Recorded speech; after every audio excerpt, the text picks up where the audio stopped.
Hello everyone. आज हम GSTR 3B और जीएसटीआर 1 की ड्यू डेट्स दोबारा रिवाइज करी हैं गवर्नमेंट ने कल रात 24 जून 2020 को। तो आज हम उसको समझेंगे। गवर्नमेंट ने जीएसटीआर 3B और जीएसटीआर 1 की ड्यू डेट्स नोटिफिकेशन नंबर 51, 52, 53, 54 चार नोटिफिकेशन से क्लेरिफाई करी हैं। बट अगर हम इन नोटिफिकेशंस को समझने जाएंगे तो हमें बहुत टाइम लगेगा और ये बहुत कॉम्प्लेक्स हैं जो कि समझ नहीं आएंगी। तो हम आज इसे टेबल फॉर्मेट में सिंप्लीफाइड वे में समझेंगे।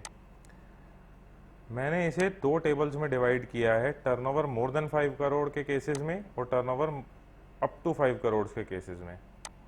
टर्नओवर मोर देन 5 करोड़ के केसेस में टैक्स पीरियड फेब, मार्च और अप्रैल 3 महीने के पीरियड के लिए गवर्नमेंट ने डेट्स एक्सटेंड सिर्फ 15 डेज के लिए करी हैं। जो भी फेब की जैसे ड्यू डेट 20 मार्च थी तो प्लस 15 डेज 4 अप्रैल। सेम मार्च और अप्रैल के केस में अगर आप इस 15 दिन के पीरियड में अगर रिटर्न को फाइल करते हैं जीएसटीआर 3B को तो आपको इंटरेस्ट नहीं देना। बट अगर आप 15 दिन के पीरियड से आगे जाके 24 जून तक फाइल करते हैं तो आपको 9% इंटरेस्ट पे करना होगा 4 अप्रैल से लेकर 24 जून तक। सेम वे अगर आप 24 जून तक भी नहीं फाइल करते तो आपको पूरा 18% का इंटरेस्ट देना होगा और वो भी ओरिजिनल ड्यू डेट से। तो प्लीज 24 जून तक अपनी रिटर्न्स फाइल कर दें in case of pendencies. Same way late fee के केस में अगर आप 24 जून तक रिटर्न फाइल करते हैं तो आपको लेट फी नहीं लगेगी।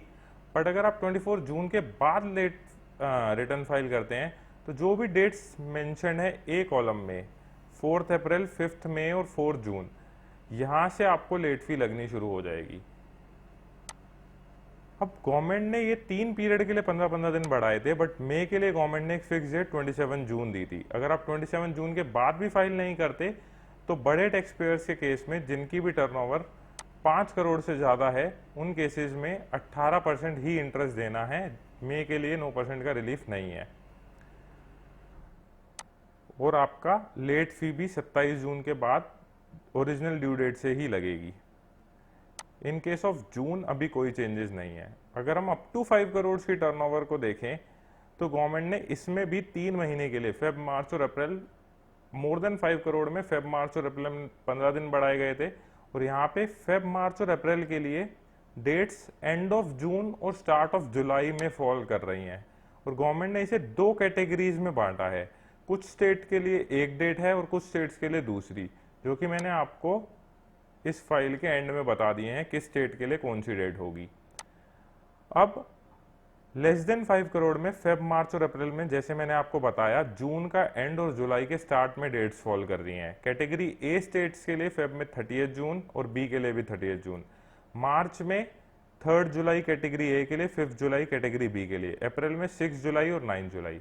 इन केस अगर आप इधर तक फाइल ना करके आप 30 सितंबर तक सारे मंथ्स के लिए एक्सेप्ट अगस्त, अगर आप 30 सितंबर तक रिटर्न फाइल कर देते हैं तो आपको 9% इंटरेस्ट देना होगा।